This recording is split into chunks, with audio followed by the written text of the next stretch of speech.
mobilisé pour l'aide humanitaire, ensuite pour aider militairement. Mais regardons lucidement, qui était là, aux côtés de l'Arménie? La France, autant qu'elle l'a pu. Mais la Russie n'était pas là, je vous rassure. Pas plus qu'elle n'est là pour le Venezuela quand il a des problèmes, pour la Syrie auprès de ses alliés historiques. On l'a encore vu pour l'Iran quand elle a des accointances, ou pour le régime malien lorsqu'il est bousculé par les terroristes. Il vaut mieux, vous le voyez bien dans le contexte géopolitique, ne pas trop avoir besoin de la Russie. Mais elle n'était pas là en 2020. Elle ne sera pas là demain, sauf à demander une nouvelle dépendance. Et je n'ai pas vu beaucoup d'autres Européens, étrangers, régionaux, venir. Et donc ce choix de la paix qui a été fait, quelles que soient les frustrations, les ressentiments, c'est aussi un choix de pragmatisme pour construire une stabilité. Et cette Arménie du XXIe siècle, si on veut qu'elle se construise dans cette région, indépendamment de la Russie, dans la paix et la stabilité, je crois pouvoir vous dire que le choix des dirigeants actuels est le seul choix raisonnable. Que le dossier n'est pas abandonné, loin de là, par la presse américaine et les élus, en pleine guerre en Iran, aux grandes dames de Donald Trump. Pour la première fois, la lettre de suicide présumée, car elle n'a pas été authentifiée, de Jeffrey Epstein vient d'être publiée. La note aurait été découverte par un ancien codétenu du milliardaire prédateur américain et elle était restée sous scellé pendant des années. Sylvia, racontez-nous. Oui, effectivement, c'est un ancien codétenu de Jeffrey Epstein qu'il a retrouvé dans un roman graphique, dans la cellule qu'il partageait avec lui. Elle est restée effectivement sous scellé pendant des années après le suicide de Jeffrey Epstein en 2019. Alors c'est une lettre, vous l'avez dit, qui n'a pas été authentifiée par le New York Times qui publie l'information, mais la justice a demandé à ce qu'elle soit publiée, une lettre qui aurait donc été écrite par le prédateur sexuel, quelques mots griffonnés sur une simple feuille. Qu'est-ce qu'on peut y lire? Eh bien, regardez, ils ont enquêté sur moi pendant des mois et ils n'ont rien trouvé. Il dit également, c'est un privilège de pouvoir choisir le moment de ses adieux. Qu'est-ce que vous voulez que je fasse? Que je me mette à pleurer? Ce n'est pas drôle, ça n'en vaut pas la peine. Voilà ce qu'il écrit. Alors que je me mette à pleurer, burst out crying, le New York Times affirme que l'on retrouvait souvent cette expression dans ses emails. Et donc ce qui est assez curieux, Sylvia, c'est que cette lettre ne figurait pas dans les documents publiés par la justice américaine. Oui, effectivement, des millions de documents ont été publiés en fin d'année dernière par la justice américaine et en début d'année également, mais rien sur cette prétendue lettre de suicide. L'ancien codétenu d'Epstein a déclaré pour sa part l'avoir découverte en juillet 2019, soit plusieurs semaines avant sa mort. Epstein avait été retrouvé inconscient dans sa cellule, un vêtement enroulé autour du cou, mais il avait survécu. C'était donc en juillet, donc ça aurait été une première tentative de suicide avortée, et son décès est survenu plus tard en août, qualifié donc de suicide. Dans un podcast l'an dernier, le codétenu qui s'appelle Nicolas Tartalion a dit avoir remis cette lettre, cette note à un avocat qui l'a transmise au juge en charge de son dossier. Et c'est à la demande du New York Times que le juge a accepté la publication de cette lettre. Les avocats de ce codétenu disent quant à eux avoir authentifié le document. Il aurait fait en tout cas parler de l'affaire, Marie-Aline, alors que le gouvernement, vous le savez, a été accusé de camoufler des documents, de caviarder des photos et des textes. Victimes, élus de l'opposition, mais aussi base MAGA, pensent que tout...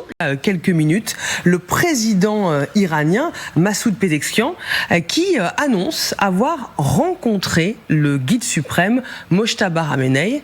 Écoutons ce qu'il a expliqué aux Iraniens. J'ai eu l'honneur de rencontrer notre guide suprême. Nous avons discuté avec lui pendant près de 2h30. Avant toute chose, je tiens à vous dire que ses opinions et son attitude étaient vraiment sincères et humbles. Pour un dirigeant, traiter quelqu'un de cette manière, c'est dire qu'il avait véritablement une belle attitude. Le régime iranien tient vraiment à nous faire savoir que Mojtaba Khamenei est toujours vivant. D'autant plus que c'est Massoud Pezeshkian qui le dit, qui est le président et qui est surveillé comme le lait sur le feu par les gardiens de la révolution. Non, faut le savoir, il ne peut pas tweeter ce qu'il veut, il ne peut pas dire ce qu'il veut. Le président iranien, pour nos téléspectateurs, c'est pas forcément évident, est quelqu'un qui est très faible dans le dispositif. Donc oui, si il dit ça, si c'est diffusé, s'il y a un assentiment des gardiens, c'est qu'il y a une autorisation. Il y avait eu un papier du New York Times, je crois que c'était il y a 2 semaines, qui nous expliquait par le menu l'état de santé de Mojtaba, qui attendait une prothèse à venir. On avait exactement le détail de ses blessures de sources iraniennes.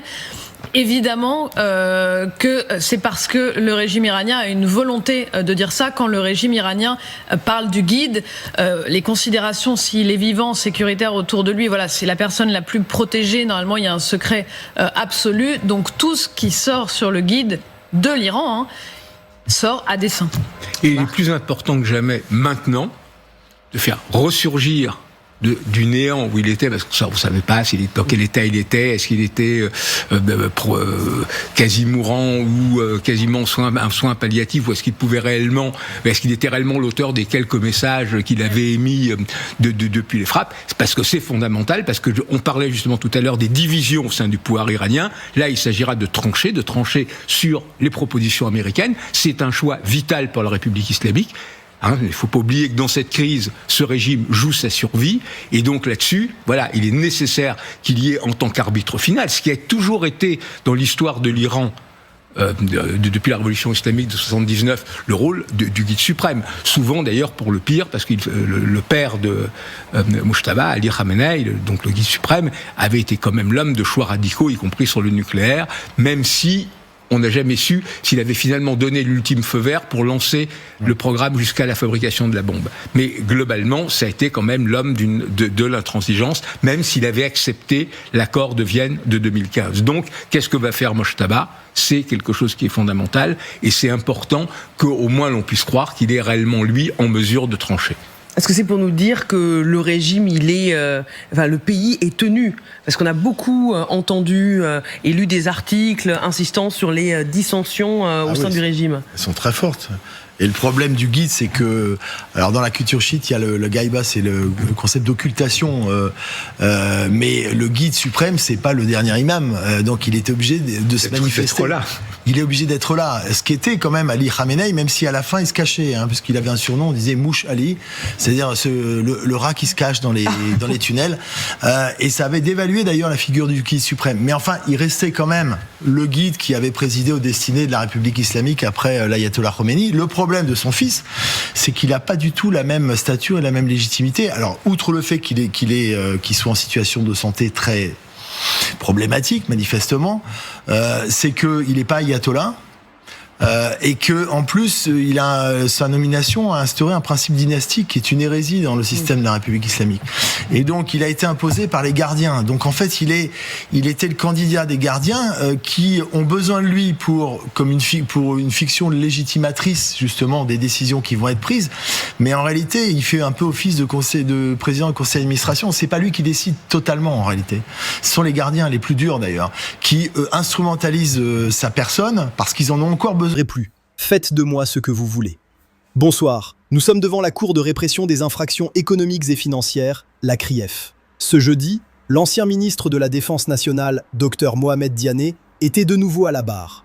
Poursuivi pour détournement de deniers publics, enrichissement illicite et blanchiment de capitaux, il a fait face à un interrogatoire tendu sur la gestion du budget de souveraineté de l'ex-président Alpha Condé.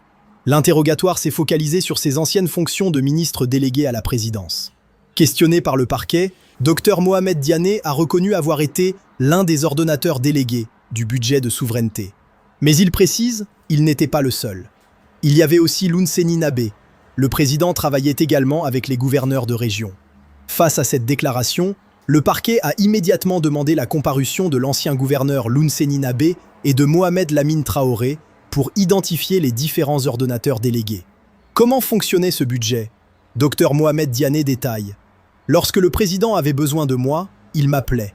Il demandait ensuite au directeur administratif et financier de la présidence de me remettre les chèques afin que je les signe. Sur le libellé, il n'y avait aucun nom. Il était simplement mentionné « budget de souveraineté ». Et sur l'acte qui l'autorisait, c'était verbal. L'ancien ministre renvoie la Cour vers le directeur général des services financiers de la présidence de l'époque pour plus d'informations. Pressé par le parquet de Charles Wright sur les modalités de gestion, Dr Mohamed Diané a coupé court. Je ne répondrai plus à aucune question liée à la gestion du fonds de souveraineté du président de la République. Le président de la Cour l'a invité à aider à la manifestation de la vérité. Réponse ferme de l'accusé. Monsieur le Président, avec tout le respect que je dois à la Cour, je n'ai rien à dire sur cette question. Je sais ce qui m'attend et j'accepte la volonté divine. Charles Wright a indiqué qu'il n'insisterait plus, du moins pour le moment. L'audience s'est poursuivie sur les budgets alloués au ministère de la Défense quand il en avait la charge. Dr Diané a énuméré 2016, plus de 1000 milliards GNF. 2017, 1564 milliards. 2018, 1526 milliards. 2019, 1594 milliards. 2020, plus de 2000 milliards. 2021, 2410 milliards. Sommes-nous face à des justifications ? Le parquet l'interroge. Réponse cinglante. C'est vous qui m'accusez de détournement. Apportez-en la preuve, monsieur le procureur. Je vous ai donné ce que j'ai. Faites de moi ce que vous voulez. Pour les avocats de Dr Mohamed Diané, la charge de la preuve incombe à l'accusation. C'est au parquet de démontrer la culpabilité de notre client. S'il apporte les preuves des détournements allégués, nous sommes prêts à plaider coupable. Plus tôt dans l'audience, l'accusé avait défendu l'origine de ses biens. Sa ferme de 34 hectares ? Je l'ai acquise depuis 2007. Je n'étais pas ministre, j'étais enseignant. On me les a cédés depuis 1986. Il affirme avoir commencé à déclarer ses biens dès 2011, avant qu'on ne me demande de le faire. L'audience a été renvoyée au 21 mai pour la suite des débats. Entre refus de parler, renvoi vers d'autres responsables et bataille sur la charge de la preuve, le procès de Dr Mohamed Diané cristallise les enjeux de la reddition des comptes sur la gestion des fonds publics sous Alpha Condé. La CRIEF devra désormais entendre l'Ounseni Nabé et éplucher les budgets de la défense.